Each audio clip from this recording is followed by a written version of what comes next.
Have you ever watched your own family hand you legal documents as a birthday present while filming your breakdown for their amusement?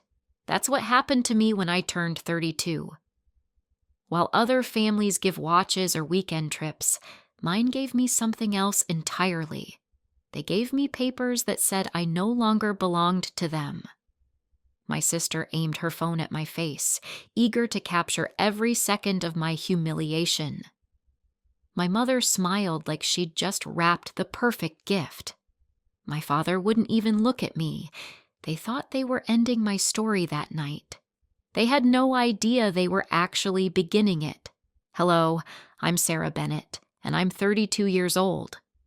What I'm about to share with you changed everything I thought I knew about family, success, and my own worth. When my family decided I wasn't good enough for their name anymore, they had no idea what I'd already become. They saw a struggling bookstore clerk making barely enough to survive. What they didn't see was the contract I'd signed 3 weeks earlier. The one that would prove their biggest mistake wasn't underestimating me, it was letting me go. This is Revenge Stories with Michelle, a home for quiet courage and true endings. If you feel my words, please like the video, subscribe to the channel, and tell me in the comments where you're watching from. Your voice matters here. Your story matters too. Let me take you back to where this really started, to help you understand how a family can look at one of their own and decide she's worth nothing. Growing up as Sarah Bennett meant living in someone else's shadow every single day. My father, Thomas Bennett, worked as the chief financial officer at Morrison Industries, managing $400 million in corporate accounts. My mother, Patricia, ran the Bennett Arts Foundation, controlling a $30 million budget and hosting fundraisers that made the Seattle social pages every month. Then there was my older sister, Amanda, who just made junior partner at Sterling and Associates, one of the city's most prestigious law firms. She was 29 and already billing clients at $500 an hour. And then there was me, Sarah, the one who worked at Powell's Books in downtown Seattle, earning $58,000 a year as the assistant manager. To them, I might as well have been invisible last Christmas. The comparisons started before we'd even finished opening gifts. My mother held up Amanda's gift, an expensive Cartier bracelet, and announced to the room how proud she was of her successful daughter. When it came to me, she barely glanced at the scarf I'd carefully chosen for her. "Oh, how practical," she said, setting it aside without even trying it on. My father spent the entire evening asking Amanda about her cases, about her clients, about her partnership track. He asked me one question that whole night. "Still at that bookstore, Sarah?" He said it like I'd confessed to something shameful. Amanda had recently updated her social media with a post that stung more than she probably intended, following in my parents' footsteps in the world of business and law. Grateful for the example they set. There was a family photo attached. 3 people in the picture, my parents and Amanda. I wasn't even mentioned in the caption, like I'd been digitally erased from the Bennett family story, but there was someone who saw things differently. His name was Richard Cole, and he was the owner of a small publishing house called Emerald Press. We'd met 6 months earlier when he came into Powell's looking for rare first editions. I'd helped him find a signed copy of a book he'd been searching for, and we'd ended up talking for 2 hours about literature, publishing, and the future of independent bookstores. Richard saw something in me that my family never had. "You don't just sell books, Sarah," he told me one afternoon over coffee. "You understand them. You understand what people need when they come looking for a story that's rare." I'd laughed it off then, not realizing he was offering me more than just a compliment. The exclusion from my family got worse as time went on. It started with small things that grew into something I couldn't ignore anymore. My mother's annual spring gala, the one she'd been hosting for 15 years, happened without me receiving an invitation. When I asked her about it, she paused for just a moment too long before answering. "Darling, it's a professional networking event. Our guests are CEOs and board members. It wouldn't really be appropriate for you to attend." The hurt cut deeper when I saw Amanda's Instagram story from that night. She was there in a designer gown, champagne in hand, laughing with people I'd known since childhood, people who used to ask about me, who used to include me.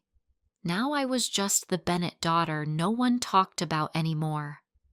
My father's quarterly business dinners became another closed door. These were dinners I'd attended since I was 14, sitting at tables with some of Seattle's most successful people, learning how to navigate conversations about markets and investments. Now, suddenly, I wasn't welcome. "It's just business associates, Sarah. Nothing you'd be interested in." But Amanda was always there, sitting in what used to be my seat, playing the role of Thomas Bennett's accomplished daughter. Even the family photos became strategic and cruel. Last year's holiday card featured just 3 faces.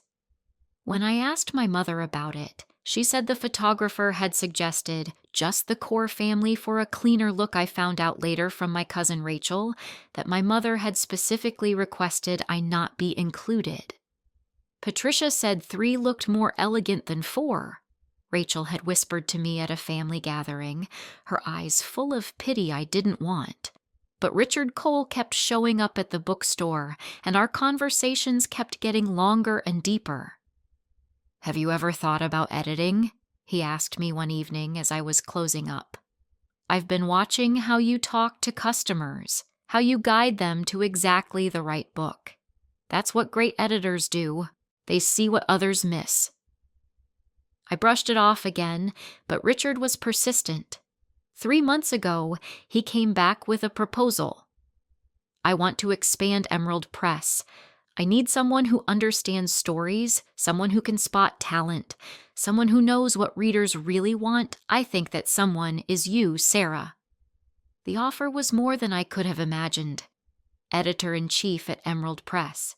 Salary of $185,000, full benefits, equity in the company, a real chance to shape the future of independent publishing. "Think about it," Richard said, "but don't think too long. Talent like yours doesn't wait forever." I thought about it for exactly 3 days. Then I signed the contract. My start date was set for March 15th. That gave me 6 weeks to finish up at Powell's, to prepare for a future my family would never see coming. But I didn't tell them.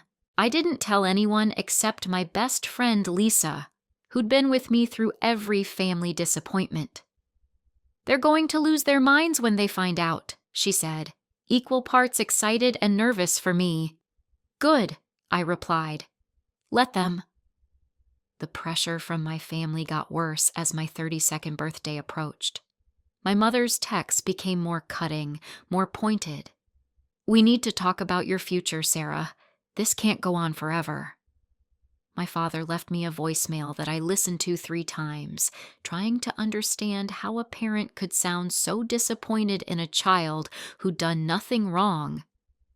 32 years old, Sarah. When are you going to take your life seriously? Amanda had already made partner at your age. The thing was, I had taken my life seriously, I just hadn't taken it in the direction they demanded. I'd built something at Powell's that mattered. I'd helped hundreds of people find the books that changed their lives. I'd created reading programs for kids in underserved neighborhoods. I'd mentored young booksellers who went on to open their own stores. But none of that counted to my family because none of it came with a title that impressed their friends. Amanda's cruelty came wrapped in sisterly concern, which somehow made it worse. She forwarded me a job posting one afternoon with a message that made my hands shake with anger. "Administrative assistant needed at Sterling and Associates. Entry level, I could put in a good word for you, Sarah.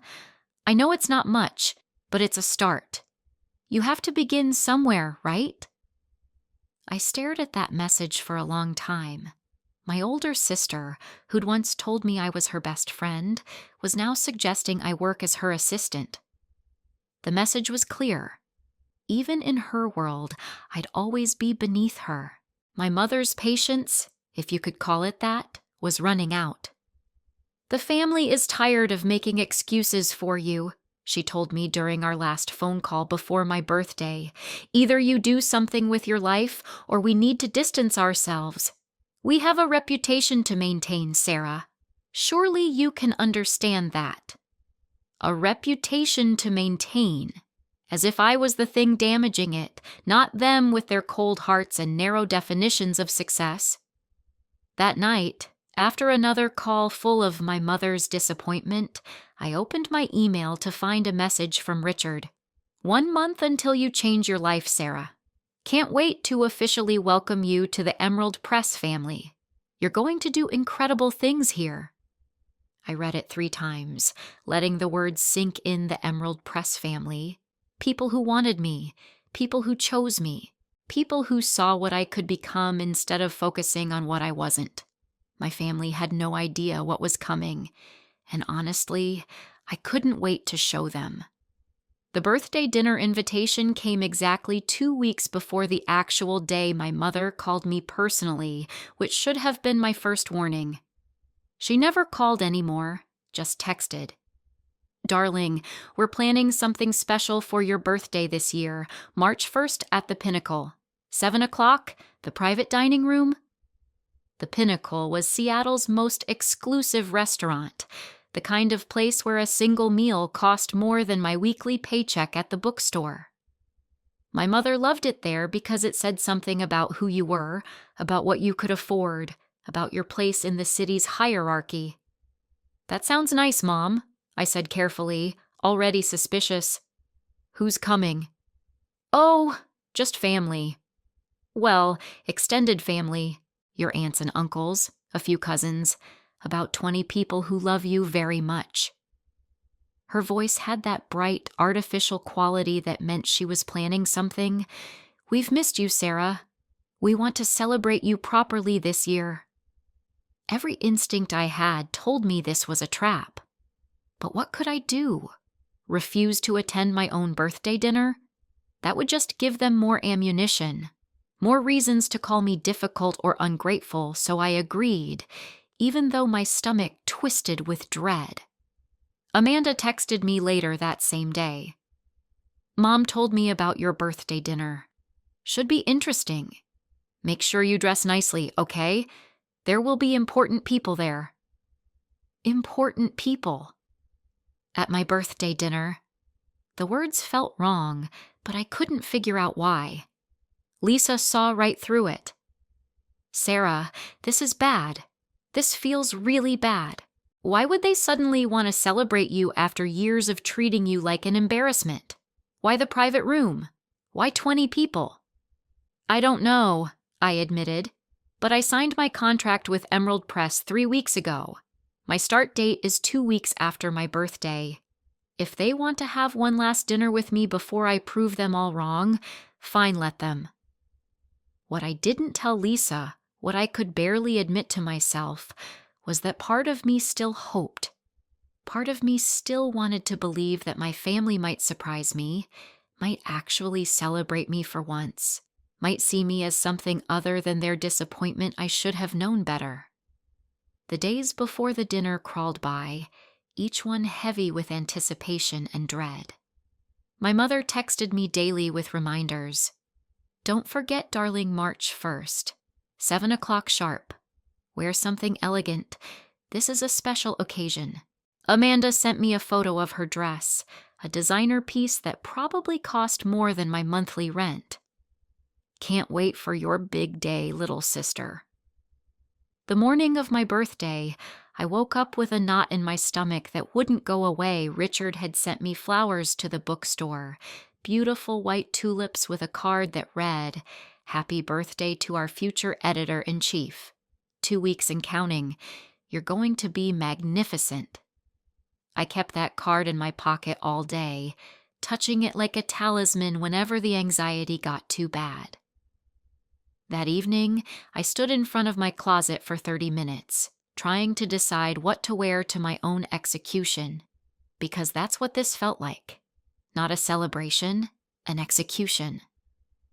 I finally chose a simple navy dress, elegant but not trying too hard, paired with my grandmother's pearl earrings. My grandmother had loved me without conditions, had always told me I was exactly enough just as I was. She'd been gone for 5 years now, and I missed her more than ever on nights like this.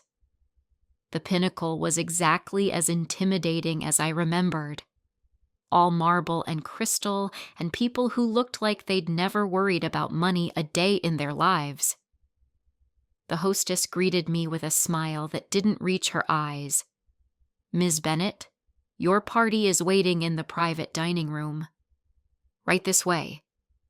My party. 20 members of my extended family, all gathered in one room.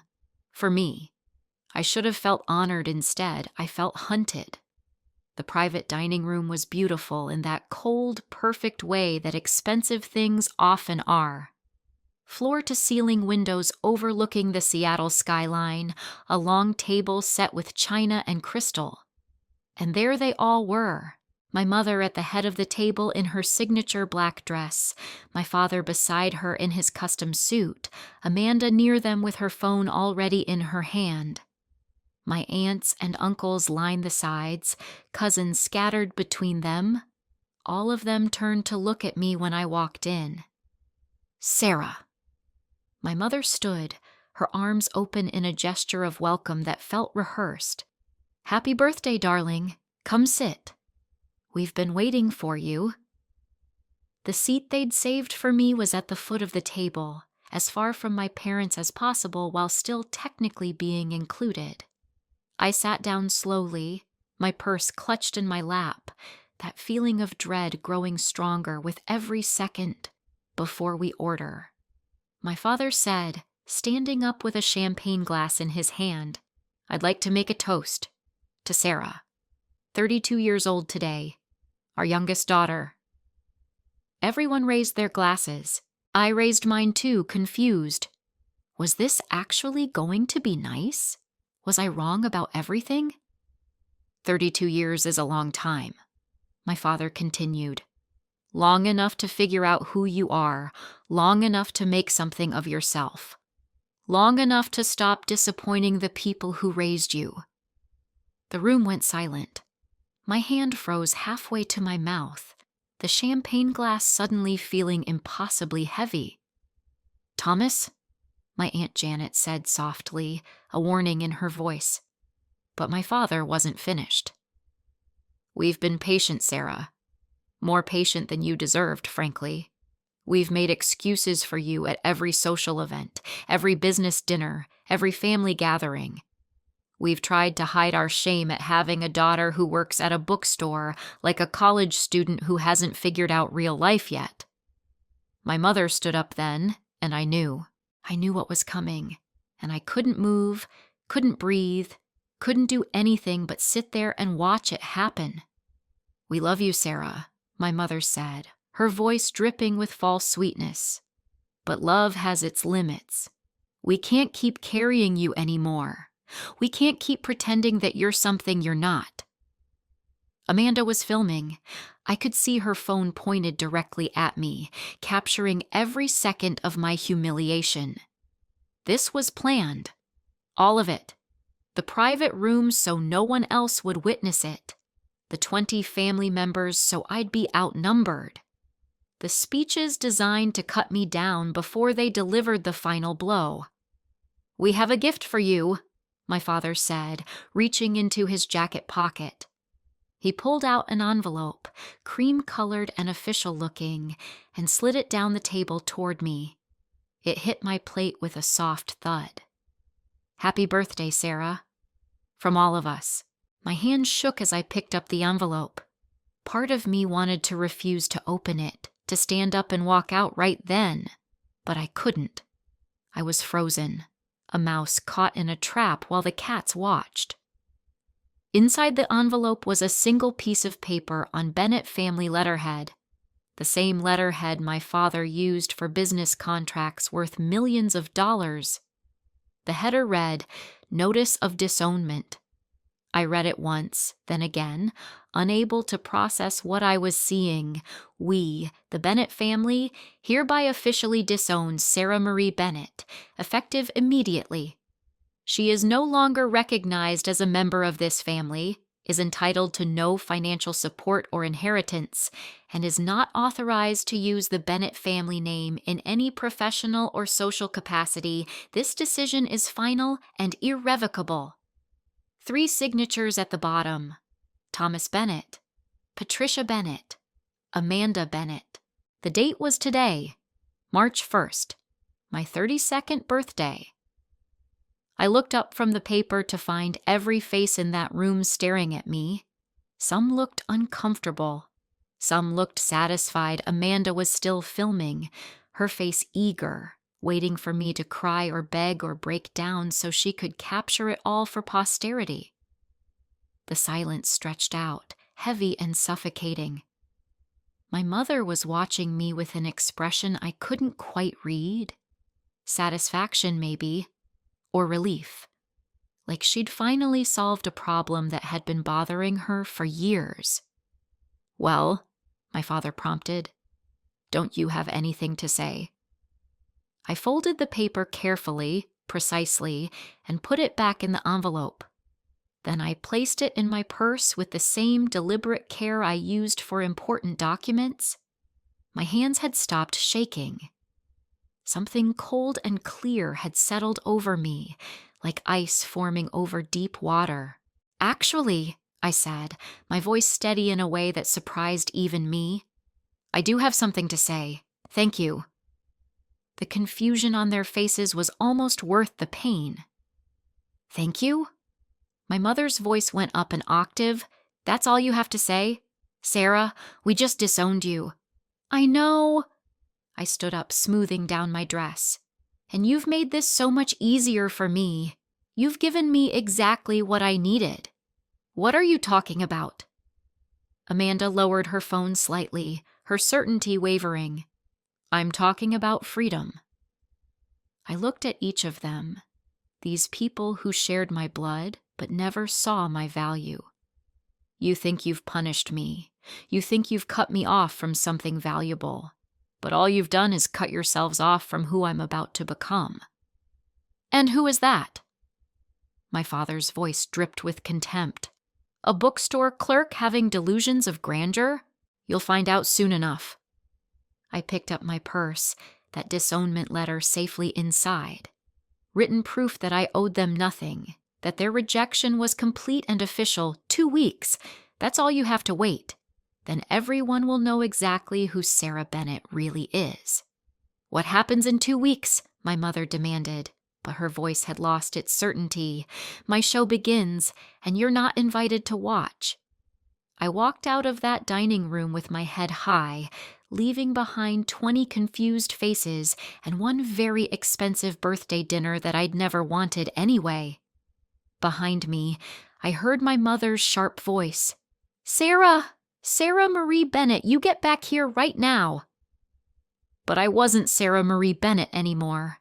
They'd made sure of that. I was just Sarah now, about to become someone they'd never expected, someone they'd never be able to ignore again. The elevator ride down from the pinnacle felt like descending from a nightmare into real life. My hands were steady now, my breathing even. The disownment letter sat in my purse like a ticking bomb, but I wasn't afraid of it anymore. They'd meant it as a weapon. I'd turned it into armor. My phone started buzzing before I'd even reached the lobby. My mother calling. I declined it. Amanda texting. I deleted it without reading. My father left a voicemail that I knew would be full of anger and demands that I come back, that I explain myself, that I stop embarrassing them. I blocked all 3 of their numbers before I walked out into the Seattle night. Lisa was waiting for me at our favorite coffee shop, the one 3 blocks from my apartment. I'd texted her from the elevator. Just 3 words. It happened. Come now. She took one look at my face and pulled me into a hug. Tell me everything. So I did. I told her about the speeches, about the envelope, about Amanda filming the whole thing like it was entertainment. I told her about the signatures and the letterhead and the way they'd all watched me like I was a show they'd paid to see Sarah. Lisa breathed when I finished. That's the most cruel thing I've ever heard. Your own family. On your birthday. I know. I pulled the disownment letter out of my purse and laid it on the table between us. But look at it, Lisa. Really look at it. They've given me something extraordinary. She picked up the paper, reading it carefully. I don't understand. They've released me officially, legally. I don't owe them anything anymore. Not loyalty, not explanations, not apologies for being who I am. They've cut every tie that bound me to their expectations. Understanding dawned on Lisa's face. And in 2 weeks, when you start at Emerald Press, they'll find out that the daughter they disowned was already something they'd never imagined, and by then it'll be too late.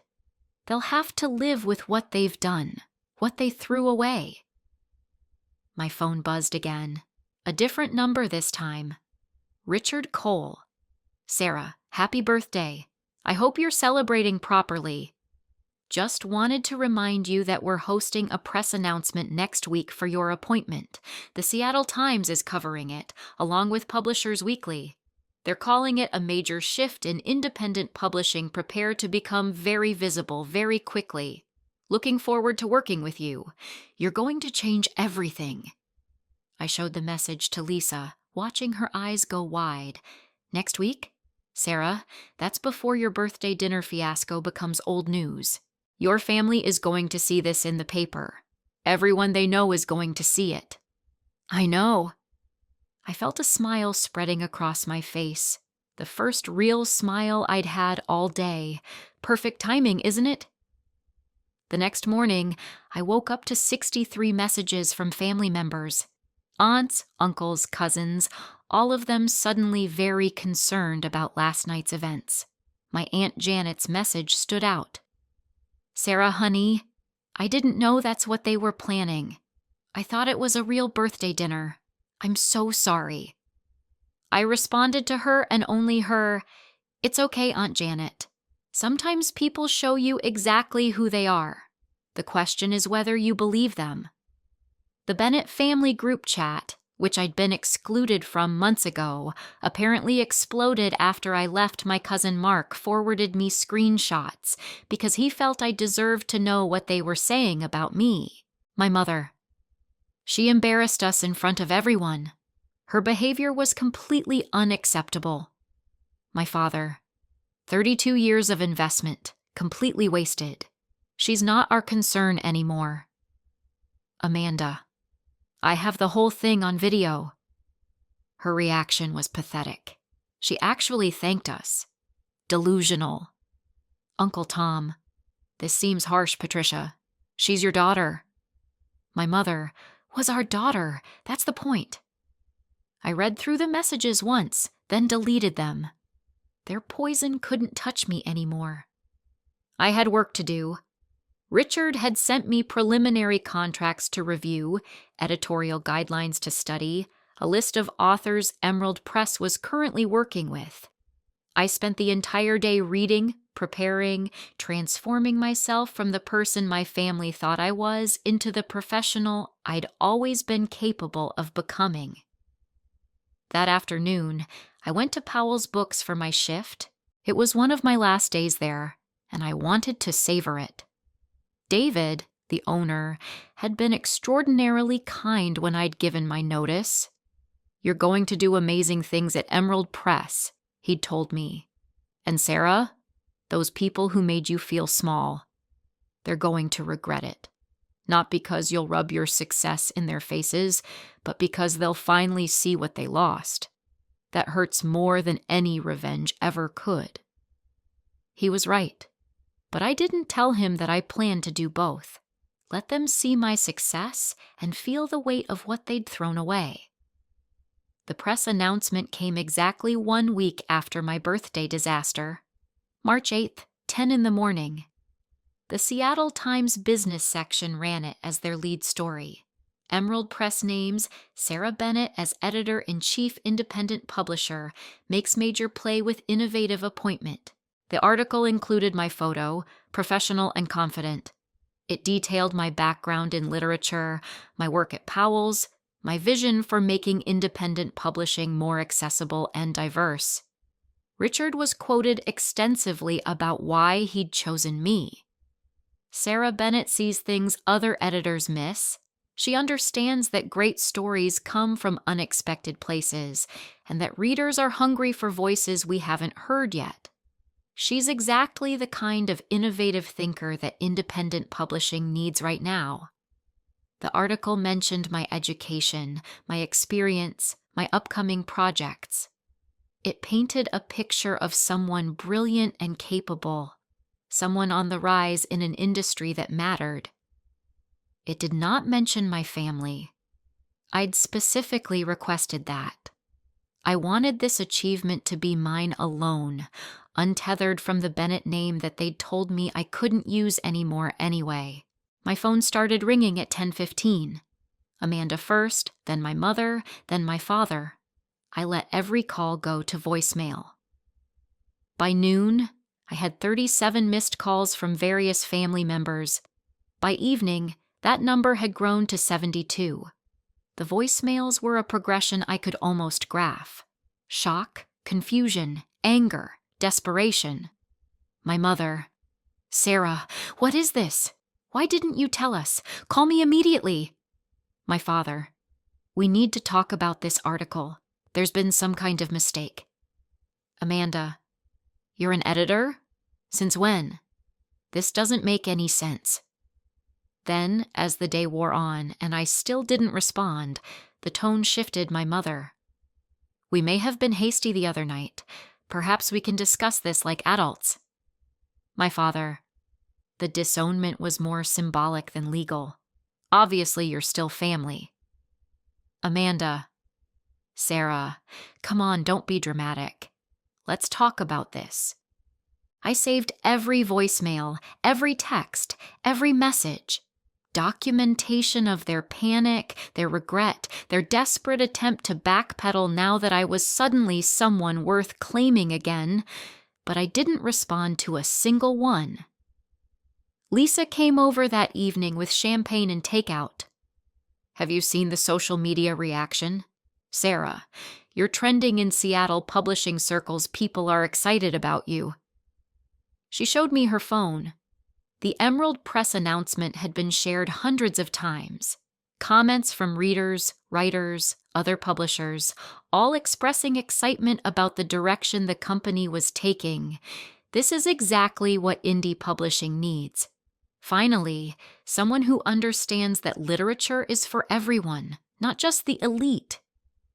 Can't wait to see what Sarah Bennett brings to Emerald Press. My professional future was unfolding exactly as Richard and I had planned. My personal past was imploding in ways I couldn't have scripted better myself. "Your family must be losing their minds," Lisa said, scrolling through my blocked messages list. "They are, but that's not my problem anymore." I raised my champagne glass. To freedom from people who never saw your worth, and to futures they'll never be part of. We clinked glasses, and I felt lighter than I had in years. The next 2 weeks became a master class in boundary setting. My family's attempts to contact me evolved from demanding to pleading to threatening and back again. I ignored all of it. My mother showed up at Powell's 3 days after the announcement. I watched her from the back of the store as she asked the front desk clerk for me. "I'm sorry," the clerk said, "but Ms. Bennett is not available." I'd warned them this might happen. David had been very clear with his staff. "If anyone from Sarah's family comes in, she doesn't work here. That's all you say." My mother tried to wait. Sitting in the cafe area with a cup of coffee she never drank after 90 minutes, David personally asked her to leave. "Ma'am, this is private property. If Ms. Bennett wanted to speak with you, she would. She doesn't. Please respect that." I watched through the security camera feed as my mother stood up, her face flushed with humiliation and anger. The same humiliation she'd orchestrated for me at the pinnacle. Karma moved quickly sometimes. Amanda tried a different approach. She sent me an email with the subject line, "We need to fix this." Inside was a long message about family healing, about misunderstandings, about how the disownment had been a wake-up call that I clearly needed, but they'd gone about it wrong. "The video looks bad now," she wrote. "I understand that, but you have to understand. We were trying to help you. We thought tough love was what you needed. And look, it worked. You got this job. Maybe we should all just move forward from here."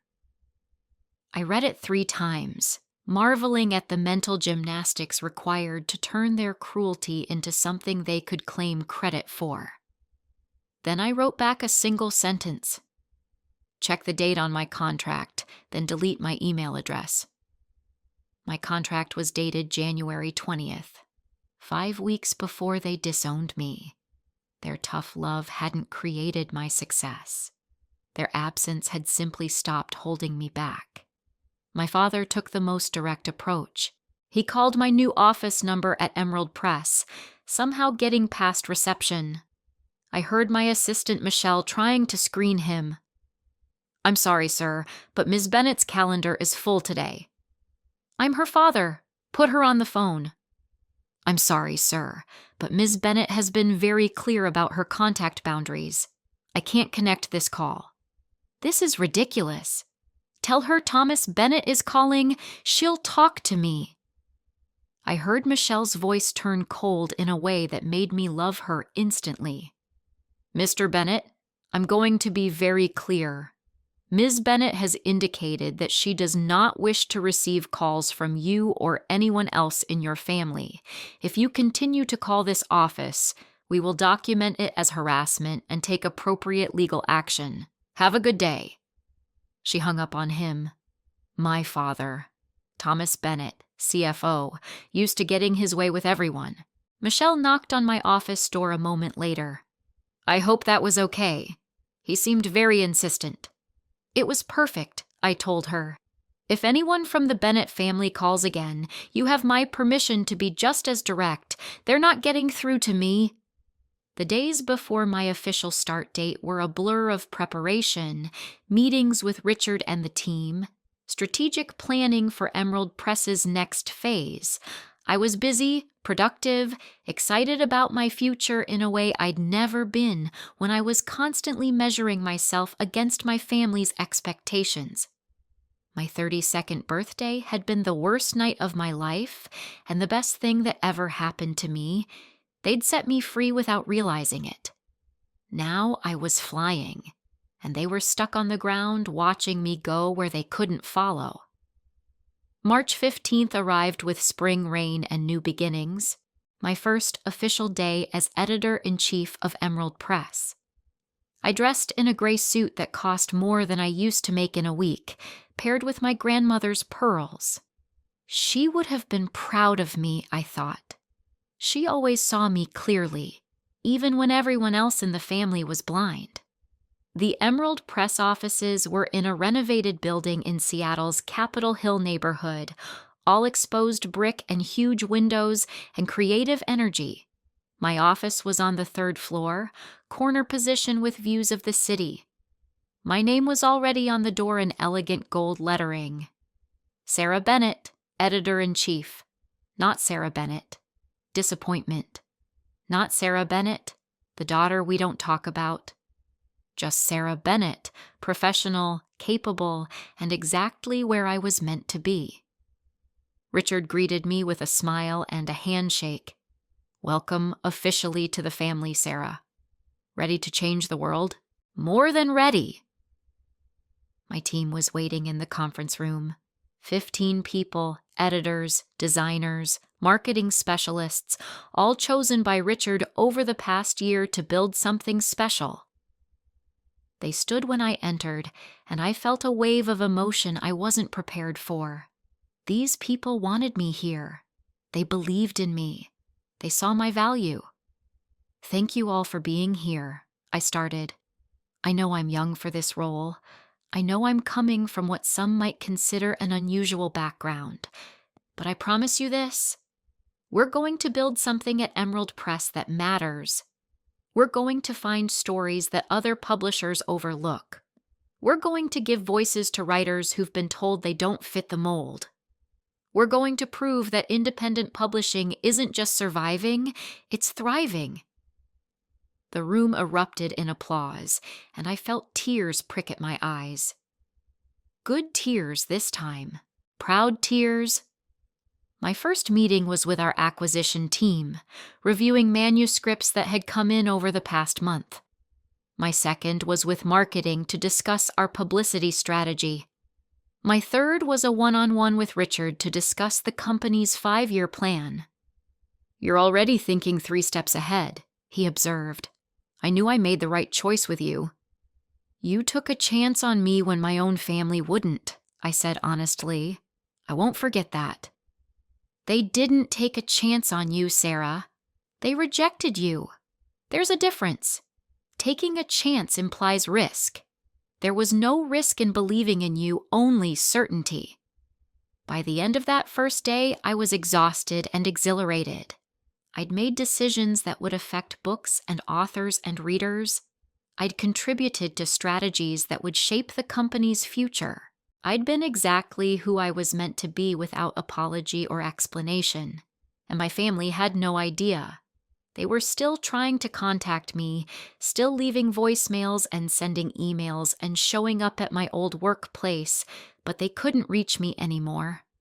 I'd moved beyond their sphere of influence into a world they'd never be part of. That evening, I treated myself to dinner at a small restaurant near my apartment. Nothing fancy. Just good food and quiet space to process everything that had changed. My phone buzzed with a message from Lisa. "Saw the announcement today about your first day. You looked powerful in that interview clip. Your family must be kicking themselves." Actually, they were about to start kicking even harder.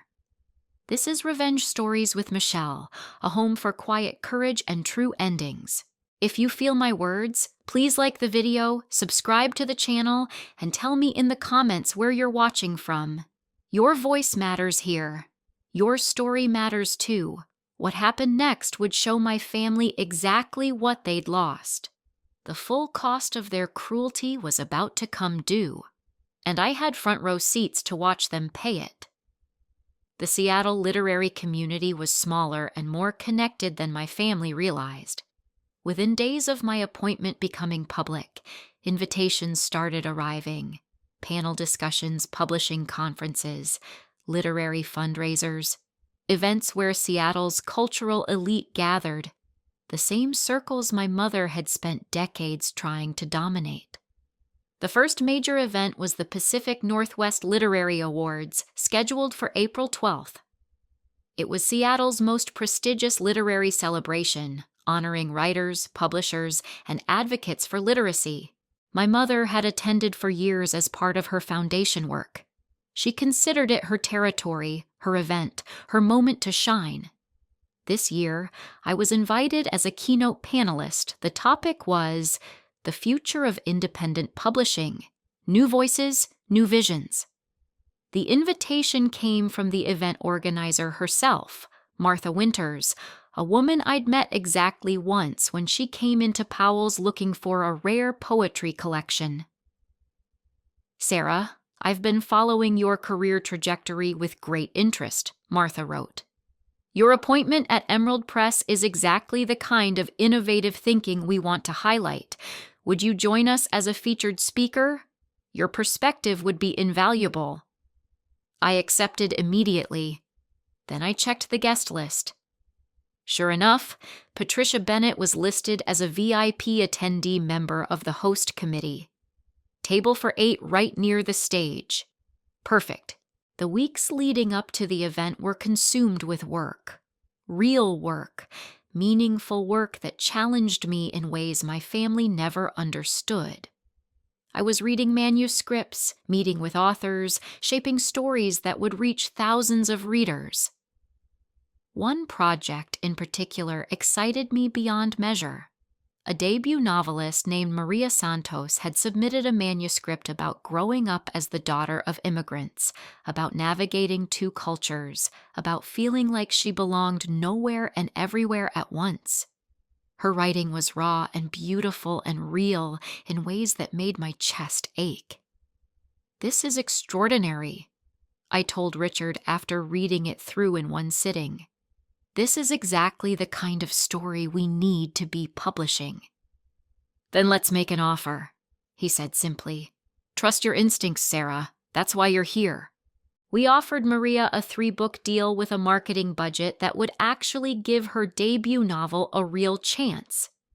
When she called me crying with gratitude, saying that 12 other publishers had rejected her manuscript, I thought about all the times my family had rejected me, about how that rejection had felt like truth instead of their failure to see clearly. "Maria," I told her, "their rejection says nothing about your worth. It says everything about their limitations." "How did you get past it?" she asked. "The rejection, I mean. How did you keep believing in yourself?" "I stopped asking permission from people who would never give it. I found people who already saw what I could become." Like Richard, like my team at Emerald Press, like everyone who'd believed in me when my own family couldn't. The night of the literary awards arrived with that particular Seattle rain that feels more like mist than water. I dressed carefully in a deep emerald dress that made my eyes stand out, paired with my grandmother's pearls and confidence I'd earned through fire. Lisa met me outside the venue, the historic Moore Theater in downtown Seattle. "You look powerful," she said, squeezing my hand. "Ready to face them?" "I'm not facing them," I corrected. "I'm simply existing in a space they thought they owned. There's a difference." The theater was already filling with Seattle's literary community, writers I admired, publishers I respected, advocates for literacy and education. And there, near the front, was my family's table. My mother in black silk, my father in his tuxedo, Amanda in designer red. They hadn't seen me yet, were too busy networking with the people around them. I watched my mother lean over to speak to Mrs. Harrison, wife of a prominent Seattle businessman. "Yes, we're so excited about tonight. The literary community is so important to our family's philanthropic work." Our family. As if I'd never existed. As if they hadn't signed legal papers disowning me 6 weeks ago. Martha Winters found me backstage. "Sarah, thank you so much for being here. Your panel is right after the first award presentation. Are you nervous?" "Not even a little bit," I said honestly. Nervous would have meant I cared what my family thought I didn't anymore. The lights dimmed. The program began. Awards were given for fiction, poetry, young adult literature. Each winner came to the stage with tears and gratitude, holding their recognition like it was made of gold instead of crystal. Then Martha returned to the microphone. "And now, we have a very special panel discussion. The future of independent publishing is being shaped by bold new voices, people who understand that great stories come from everywhere, not just the traditional gatekeepers of literary culture." I saw my mother lean forward slightly, always interested in discussions about cultural gatekeeping. She loved being part of those gates. "Our panelist tonight is someone who's been making waves in our community at 32. She's become one of the youngest editor-in-chiefs in independent publishing. She's bringing a vision of inclusivity and innovation to Emerald Press that's already changing how we think about discovering and nurturing new talent." My mother was smiling. probably assuming this was someone she should network with after the event. Please welcome to the stage, Sarah Bennett, editor-in-chief of Emerald Press. The spotlight hit me as I walked from the wings. The applause was genuine and warm, the literary community welcoming one of their own. I kept my eyes on the audience, watching the moment recognition rippled through my family's table. My mother's smile froze. My father's face went pale. Amanda dropped her phone, and I heard it clatter even from the stage. The people around them noticed their reaction, confused by their obvious shock. I took my seat on the panel with grace, crossing my ankles like my grandmother had taught me years ago. The moderator, a respected literary critic named James Park, smiled at me warmly. "Sarah, let's start with you. You've had an unconventional path to this role. You spent years working in independent bookstores before stepping into publishing leadership. How has that shaped your editorial vision?" I took a breath, centering myself. Working directly with readers taught me something that no publishing program ever could.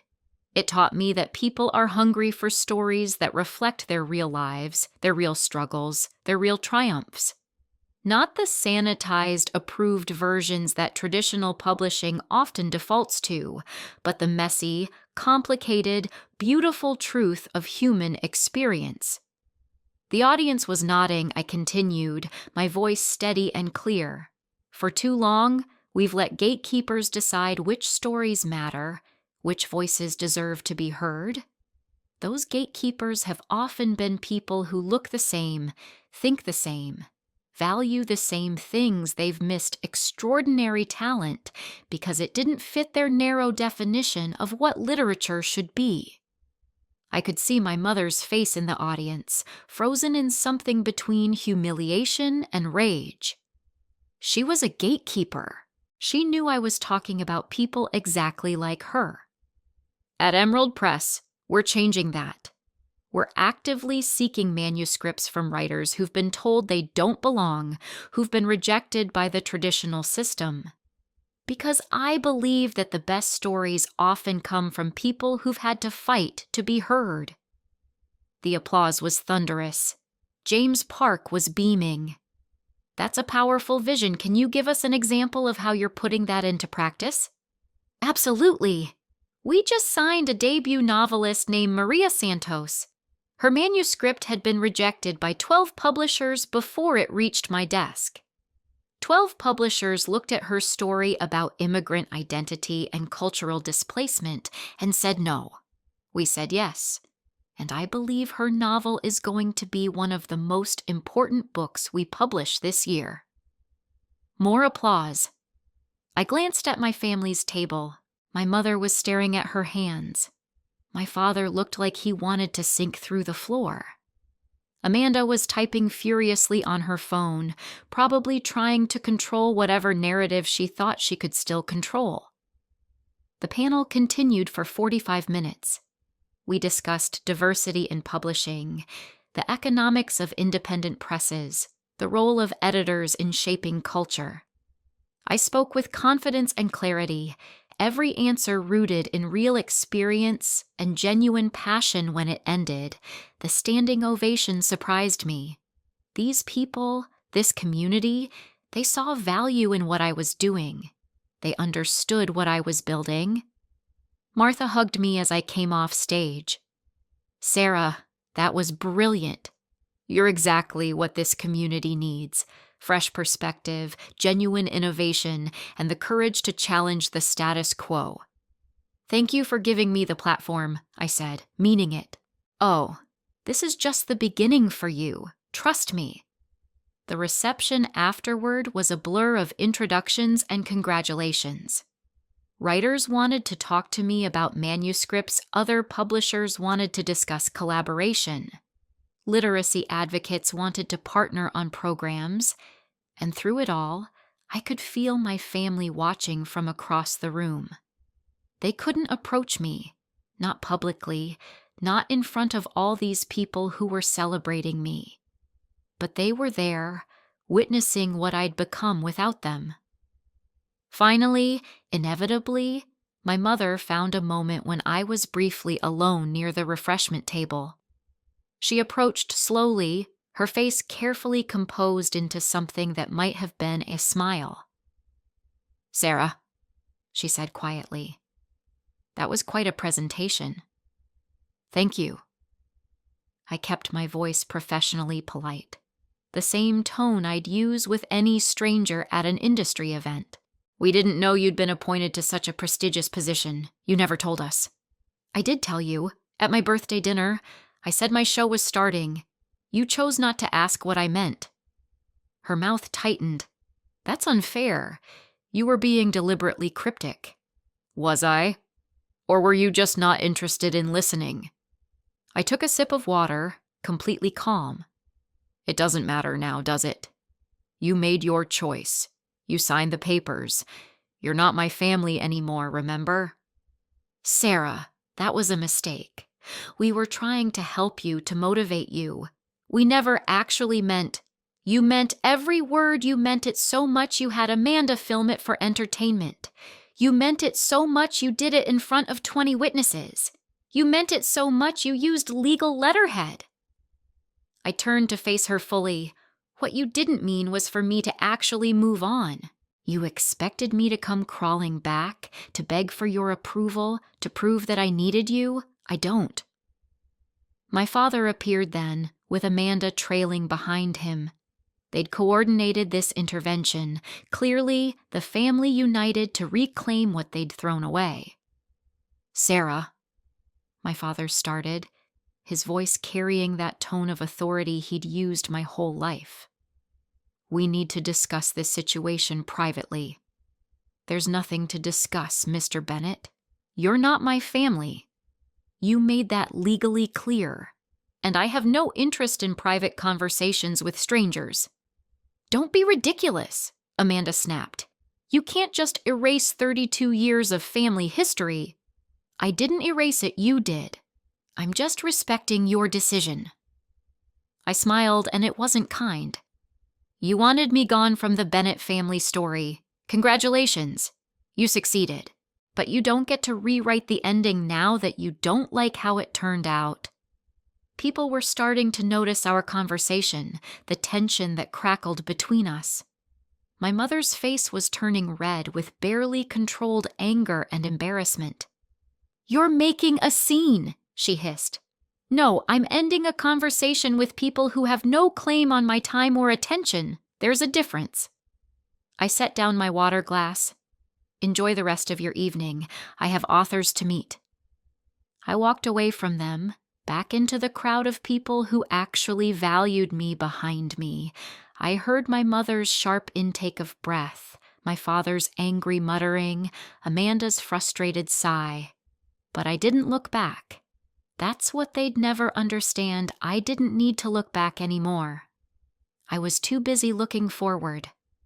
The fallout from the literary awards happened faster than I expected.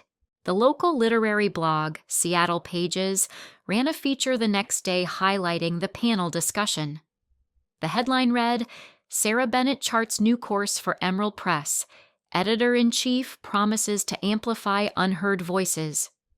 The article included quotes from my panel appearance and a photo of me on stage, confident and professional. The comments section exploded with support. Finally, someone in publishing who gets it. Her vision for inclusive storytelling is exactly what we need. Can't wait to see what Emerald Press publishes under her leadership. But more interesting than the public reaction was the private fallout. The Seattle literary community was small enough that word spread quickly, and gossip traveled even faster. By the end of the week, everyone who mattered knew about the Bennett family drama. Martha Winters called me personally. "Sarah, I feel like I should apologize. I had no idea your mother was on the host committee when I invited you. Several people told me after the event that there was tension between you." "Please don't apologize. You gave me an incredible opportunity. What my family thinks about it isn't your concern or mine. Still, I want you to know that the board has decided not to renew Patricia's position on the host committee next year. Her behavior at the event was noted by several people as inappropriate and disruptive. I hadn't known about any inappropriate behavior, but I wasn't surprised. Martha, you don't need to do that on my account. It's not just on your account she's been difficult for years, honestly. This was simply the final straw. The literary community values actual contribution over social posturing. Your work speaks for itself. Hers doesn't anymore. After we hung up, I sat in my office for a long moment, processing what that meant. My mother had spent decades building her reputation in Seattle's cultural scene. She'd positioned herself as a patron of the arts, a supporter of literacy, a gatekeeper of cultural value. And now, because of how she'd treated me, that reputation was crumbling. I wish I could say I felt guilty about it. I didn't. The next blow came from an unexpected direction. The Seattle Times ran a feature in their business section about family dynamics in professional success.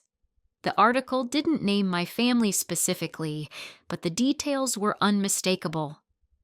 Sources close to the situation report that Bennett's family had discouraged her career ambitions in publishing, viewing her work in independent bookstores as beneath the family's professional standards. The formal disownment, which allegedly occurred just weeks before Bennett's appointment was announced, has become a source of significant embarrassment for the family as Bennett's star rises in Seattle's literary community. Someone had talked to the press. Someone who'd been at that birthday dinner, maybe, or someone who'd heard about it secondhand. The story was out now, and there was no putting it back. My mother tried calling me 17 times that day. My father sent an email threatening legal action if I'd been the source of the leak. Amanda posted a cryptic message on social media about the pain of family betrayal, as if she was the victim in this story. I ignored all of it. I had work to do, real work that mattered more than their desperate attempts to control a narrative that had already escaped them. Maria Santos's manuscript was in final edits. We'd scheduled her debut novel for a fall release, with a publicity campaign that would actually give her a fighting chance in a crowded market. She called me every few days, still unable to believe that someone had said yes to her story. "Sarah, I don't know how to thank you," she said during one call. "You've changed my life. You changed your own life by writing a beautiful book. I just recognized what was already there." But I understood what she meant. Sometimes all you need is one person to see you clearly, to believe in your potential, to say yes when everyone else has said no. Richard and I were meeting weekly to discuss Emerald Press's trajectory. The publicity from my appointment had brought a surge of manuscript submissions, many from exactly the kind of diverse voices we wanted to publish. "You've shifted the conversation," Richard observed during one meeting. "Publishers who've ignored these writers for decades are suddenly scrambling to appear inclusive. You've made them uncomfortable, Sarah. That's a good thing." "I'm not trying to make anyone uncomfortable. I'm just trying to publish good books." Same thing sometimes. Good books challenge comfortable assumptions. They force people to see the world differently. Your family is learning that lesson right now. He was right, though I don't think any of us fully understood just how steep the learning curve would be for the Bennett family. The Bennett Arts Foundation, my mother's pride and joy, was hemorrhaging donors. The first to go was the Harrison Foundation, a major contributor that provided 20% of the annual budget. Their withdrawal statement was politely vague, citing shifting philanthropic priorities. But everyone knew the real reason. The Seattle arts community talked. The story of my disownment had spread, and people were reconsidering their support for an organization run by a woman who'd publicly humiliated her own daughter. My mother had positioned herself as a champion of nurturing talent and supporting young artists. The hypocrisy was too glaring to ignore. 2 more major donors followed within the month. The foundation's board called an emergency meeting. I knew because Aunt Janet called me, breaking ranks with the rest of the family. "Sarah, I think you should know what's happening. Your mother is being asked to step down from the foundation. The board thinks her continued involvement is damaging to fundraising efforts." "I'm sorry, Aunt Janet. That must be difficult for her." "Are you sorry? Really?" Her voice was gentle, understanding. "Sarah, honey, you have nothing to apologize for. What they did to you was cruel. I should have stood up for you that night. I'll regret staying silent for the rest of my life." "You're standing up now," I said. "That means something." "Not enough, though, not nearly enough." She paused. "For what it's worth, I'm proud of you. Your grandmother would be bursting with pride." That made me cry, which I hadn't expected. "Thank you. That means more than you know." After we hung up, I allowed myself 10 minutes to feel the grief of it all. Grief for the family I'd wanted but never had. Grief for the childhood spent seeking approval that was never coming. Grief for the daughter who'd believed for so long that she was the problem. Then I dried my eyes, fixed my makeup, and went back to work. Grief was valid, but it wasn't my identity anymore. The professional consequences extended beyond my mother. My father's company, Morrison Industries, faced uncomfortable questions from board members about his judgment and family stability. In the corporate world, how you handle personal relationships speaks to how you'll handle professional ones. My father's decision to publicly disown his daughter raised eyebrows among colleagues who valued family loyalty. He wasn't fired, but his influence within the company diminished noticeably. Projects that would have gone to him were assigned to other executives. His opinions in board meetings carried less weight. He'd built a career on being seen as a stable, trustworthy leader. That image had taken significant damage. Amanda's situation was perhaps the most directly impactful. Sterling and Associates, her law firm, prided itself on ethical practice and sound judgment. When word spread about her role in filming and orchestrating my public humiliation, questions arose about her character and decision-making. She wasn't fired either, but her partnership track was indefinitely delayed. The Cleveland office transfer became permanent. She was still employed, still billing hours, but the trajectory she'd worked toward for years was gone. I learned these details not because I sought them out, but because Seattle's professional community was interconnected enough that information flowed naturally. People who knew me, who'd watched my family's treatment of me, made sure I understood the consequences they were facing. I felt satisfaction, I won't lie. But it was quiet satisfaction, not the burning revenge I might have expected. They'd made choices. Those choices had consequences. That was justice, not vengeance. 6 months after my appointment, Emerald Press announced our fall catalog. Maria Santos's debut novel, Between Worlds, was the lead title. We'd given it a beautiful cover, a substantial marketing budget, and early copies to influential reviewers. The advance reviews were extraordinary. A stunning debut that captures the complexity of immigrant identity with rare honesty and grace. Santos writes with a clarity that cuts through easy assumptions about belonging and identity. Between Worlds is essential reading. Maria Santos is a voice we need to hear.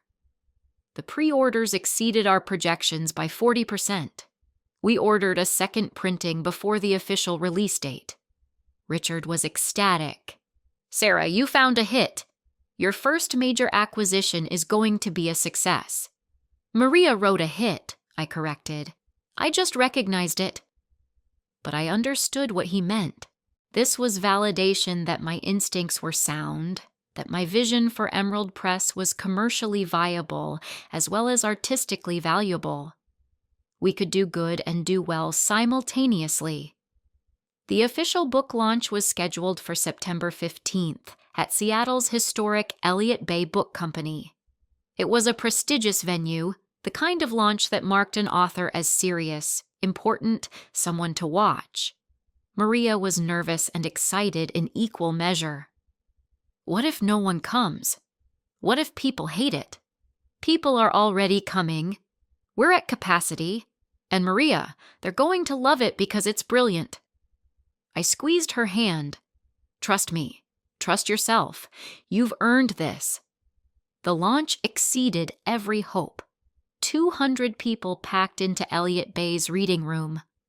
Maria read a chapter that left half the audience in tears.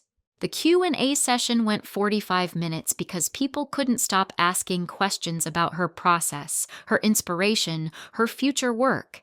And in the back of the room, I saw a face I hadn't expected, my Aunt Janet, holding a copy of the book, smiling through tears of her own. After the official event ended, she approached me carefully. Sarah, I hope it's okay that I came. I wanted to support you, and I wanted to read the book you'd championed. I finished it yesterday. It's extraordinary. Thank you for coming. Really, it means a lot. Your mother should be here, Aunt Janet said quietly. She should be celebrating this with you. She should be proud instead of bitter. But she's chosen her path, and she's living with those consequences now. How is she? I asked, surprising myself I hadn't meant to care. Struggling. The foundation forced her resignation. She's lost most of her social standing. Your father is barely speaking to her, blaming her for starting the domino effect. Amanda refuses to come home from Cleveland. The family is fractured in ways I don't think can be repaired. I waited to feel triumph or vindication. Instead, I just felt sad. Sad that it had come to this. Sad that they'd chosen cruelty over love. Sad that they'd valued reputation over relationship so much that they'd lost both. That must be hard for everyone, I said finally. It is. But Sarah, you don't have to fix it. You didn't break it. They did. You're just living your life and letting them face what they've done. She hugged me tightly. Keep doing that. Keep living brilliantly. That's the best thing you can do. A year after my disownment, I looked around at the life I'd built and barely recognized the person I used to be. The person who'd sought approval from people who'd never give it. The person who'd measured her worth by their standards. The person who'd believed their assessment of her instead of trusting her own judgment. That person was gone. In her place was someone stronger, someone certain, someone free. Emerald Press had become one of the most exciting independent publishers in the Pacific Northwest. We'd signed 12 new authors, 8 of them from underrepresented communities. Our books were getting reviewed in major publications. Our sales were up 40% year over year. Maria Santos's novel had sold 20,000 copies in its first 2 months, unheard of for a debut from an independent press. We'd sold foreign rights to 6 countries. There was talk of a television adaptation. My personal life had transformed too. I'd moved into a beautiful apartment in Capitol Hill with exposed brick walls and huge windows that let in light all day. I'd started dating someone, a kind and brilliant software engineer named Daniel, who thought my job was fascinating and never once compared me to his own family's achievements. Lisa and I had taken a trip to Ireland that summer, spending 2 weeks exploring bookshops and literary sites, celebrating how far we'd both come. She'd gotten a promotion at her architecture firm. We toasted to women who refused to stay small to make others comfortable. But the ghost of my family still lingered sometimes, especially on significant dates. My 33rd birthday approached with a mixture of anticipation and dread. Last year's birthday had been the catalyst for everything that followed. What would this year bring? The morning of March 1st, I woke to flowers on my doorstep. White tulips, my favorite. The card read, "Happy birthday to an extraordinary editor and an even more extraordinary woman, proud to know you. Richard." My phone showed messages from friends, colleagues, authors I'd worked with. Real birthday wishes from people who actually cared about me, not the performative gestures my family had offered in years past, the ones that were more about looking good than feeling genuine. Daniel took me to dinner that evening, a small Italian restaurant where the pasta was handmade and the atmosphere was warm without being pretentious. Over tiramisu, he handed me a small wrapped box. "I know you said no gifts," he started. "I did say that. But this isn't really a gift. It's more of an observation." He smiled nervously. "Open it." Inside was a beautiful leather-bound journal, blank pages waiting to be filled. The inscription on the inside cover read, "For the stories you're writing now and all the ones still to come. You're the author of your own life, Sarah. Make it a bestseller." I might have cried a little, just a little. "It's perfect," I managed to say. "You're perfect." "I'm really not," he laughed. "But I see you, Sarah. Really see you. And I like what I see very much." That night, lying in bed in my own apartment that I'd paid for with my own success, I thought about the difference a year makes. Last March 1st, I'd been disowned over expensive champagne by people who should have loved me. This March 1st, I'd been celebrated over homemade pasta by people who actually did. The disownment letter still hung in my office at Emerald Press, framed between my Northwestern diploma and a photo of Maria Santos's book launch. People asked about it sometimes, curious about why I'd frame something so painful. "It's a reminder," I'd tell them, "of the day I stopped seeking permission to be myself, of the day my real life began." Because that's what it was. Not an ending, but a beginning. They'd tried to write me out of their story, and instead they'd freed me to write my own. My grandmother used to tell me that the people who are meant to stay in your life will fight to keep you. The people who let you go without a second thought are showing you exactly what you mean to them. Believe them, she'd say. Always believe them. I'd finally learned to believe them, and in doing so, I'd learned to believe in myself. The epilogue to this story happened in an unexpected place. October, 18 months after the disownment. I was at a publishers' conference in Portland, representing Emerald Press on a panel about discovering debut talent. The convention center was packed with industry professionals, authors, agents, and publishers from across the country. I'd just finished my presentation when someone approached during the break. A woman about my mother's age, elegantly dressed, with kind eyes and a firm handshake. "Sarah Bennett? I'm Margaret Holloway. I run Cascade Literary Agency. I've been following your work at Emerald Press with great interest. The way you've championed Maria Santos and your other debut authors is exactly the kind of editorial vision I look for in publishing partners. We talked for 30 minutes about manuscripts, about the changing landscape of publishing, about the importance of finding and nurturing new voices. She was brilliant and passionate, the kind of person I'd hoped to meet at events like this. As our conversation was winding down, she paused. "I hope this isn't inappropriate to mention, but I know your mother. Patricia Bennett and I served on the Arts Foundation board together for several years." My stomach tightened, but I kept my expression neutral. "I see. I want you to know that what happened between you and your family has been discussed in our circles. The general consensus is that your family made a terrible mistake." She looked at me directly. "Your mother has lost a great deal of respect in the community. Not because of what you did, but because of what she did to you. How you treat family, especially when they don't meet your expectations, says everything about character. That's kind of you to say. It's not kind. It's honest. And Sarah, I also want you to know that your success hasn't been attributed to any family connections. You've earned everything yourself. That's rare and valuable. She handed me her business card. I'd love to work with you in Emerald Press. I have several debut authors I think would be perfect for your list.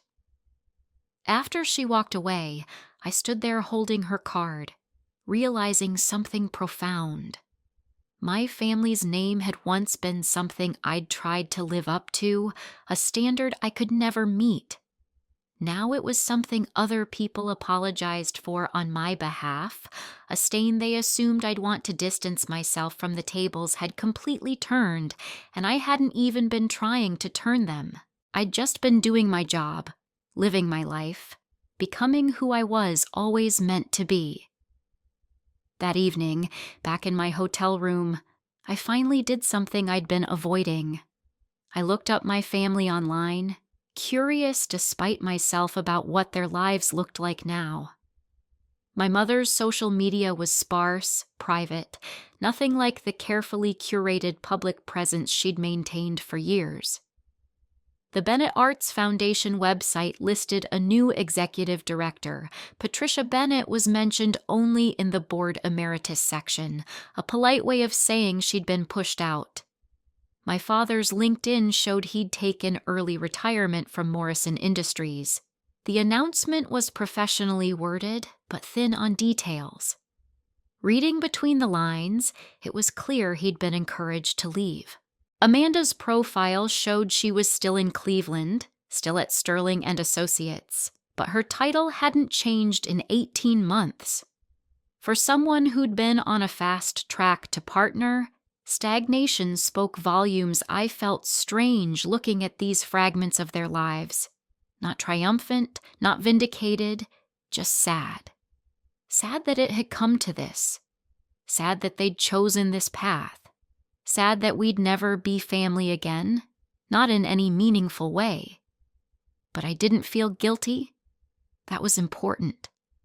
I'd tried guilt on for size many times over the past 18 months, wondering if I should have handled things differently, if I could have been more forgiving, if I was being too harsh.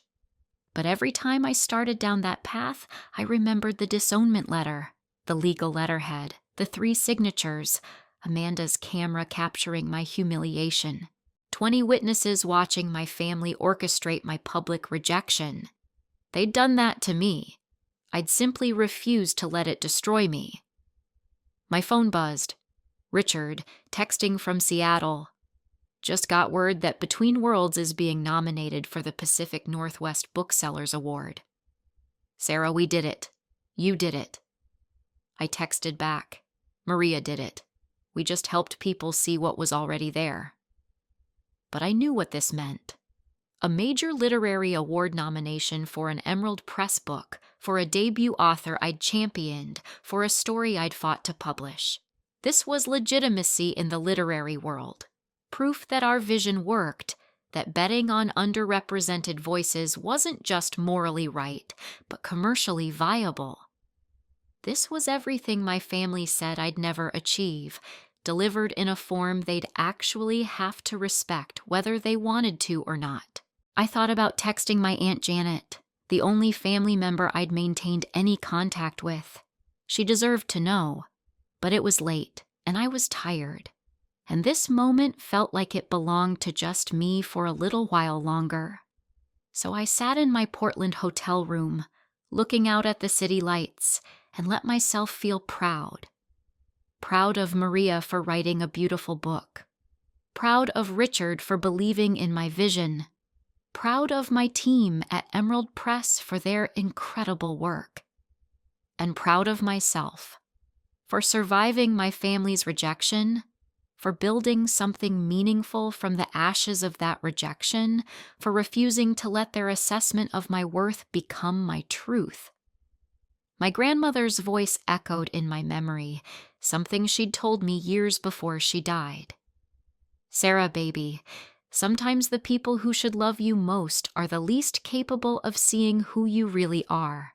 That's their loss, not your failure. Don't spend your life trying to make blind people see. Just live so brightly that even they can't deny your light. I'd lived brightly, I was still living brightly. And whether my family could see it or not didn't matter anymore. I could see it. That was enough. The story of my family's disownment had a final chapter I didn't write, but I'll share because it speaks to something important about consequences and accountability.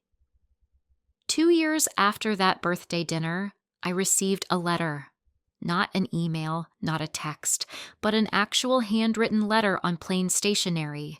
No family letterhead this time. It was from my mother. The letter was long, several pages of carefully formed script. It started with an apology, then moved into explanation, then circled back to apology again. She wrote about the foundation she'd lost, the friends who'd distanced themselves, the marriage that had fallen apart under the weight of blame and recrimination. She wrote about realizing too late that she'd valued appearance over substance, reputation over relationship, status over love. She wrote about watching my career flourish from a distance, reading about my successes in trade publications, hearing my name spoken with respect in circles where she used to hold influence. I was wrong, Sarah, she wrote in the clearest part of the letter, about everything, about you, about what matters, about what success really looks like. I destroyed our family trying to maintain an image that was never as important as I believed. By the time I understood that, it was too late to fix what I'd broken. The letter ended with a request, not a demand, not an expectation, but a simple question. Is there any path to forgiveness? I'm not asking to be family again. I understand that ship has sailed. I'm just asking if someday, somehow, you might be able to forgive what I did, not for me, but for you. So you can close this chapter completely. I read the letter 3 times. Then I set it aside and didn't respond for 2 weeks while I thought about what forgiveness meant, what I owed her, what I owed myself. I talked to my therapist about it, someone I'd started seeing after the disownment to process the trauma of family rejection. Forgiveness doesn't mean reconciliation, she reminded me. You can forgive someone and still maintain boundaries. You can release anger without opening doors. I talked to Lisa about it. What do you want, Sarah? Not what you should want, not what's right or wrong. What does your gut tell you? My gut told me I'd already moved on. The letter was just my mother realizing what I'd accepted 2 years ago. We weren't family anymore, not in any way that mattered. And I was okay with that. I wrote back finally, after those 2 weeks of consideration. My letter was shorter than hers, but just as carefully written. I appreciate your apology. I appreciate your apology. I believe you mean it, and I believe you've suffered consequences that have taught you things you needed to learn. I forgive you. Not because you've earned it, but because holding on to anger serves no purpose in my life anymore. But forgiveness doesn't mean reconciliation. The family I needed doesn't exist anymore, and the family you're offering now comes too late. I've built a life I'm proud of, surrounded by people who chose me when I was just a bookstore clerk with big dreams. Those people are my family now. I wish you peace and healing. I wish the same for Dad and Amanda. But I wish it from a distance. Some doors, once closed, stay closed. Not out of cruelty, but out of self-preservation and truth. Take care of yourself, Sarah. I mailed the letter and felt something release in my chest. Not joy, not triumph, just quiet closure. I'd said what needed to be said, maintained my boundaries, and offered grace without sacrificing my peace. My mother never wrote back. I didn't expect her to.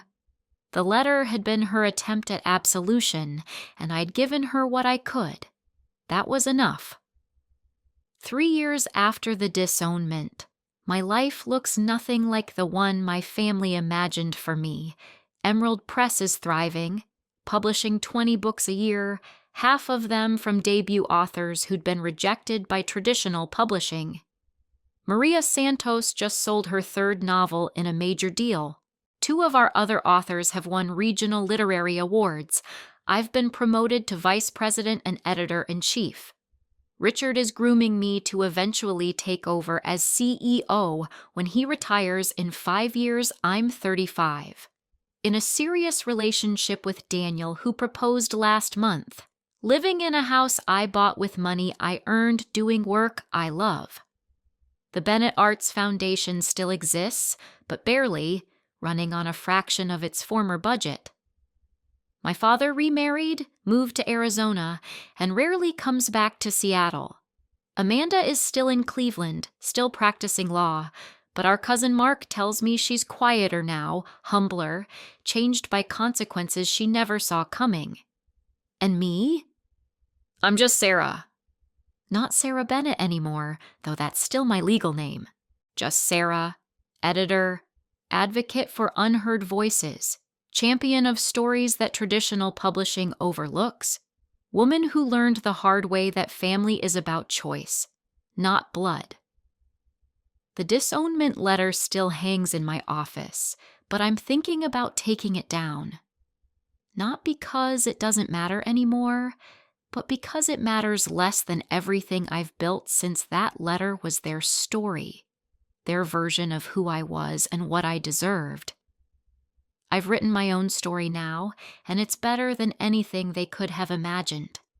This is Revenge Stories with Michelle, a home for quiet courage and true endings.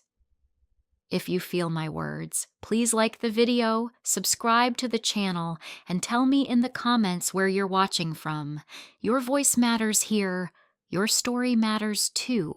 If you're the family disappointment, the one who doesn't fit the mold, the one they've written off, I want you to hear this. Their assessment of you is not your truth. Their limitations are not your limitations. Their inability to see your worth says everything about them and nothing about you. Build your own family from people who choose you. Pursue the work that sets your soul on fire. Live so fully and authentically that their rejection becomes irrelevant. They thought they were ending my story when they handed me those disownment papers. Instead, they freed me to write my own.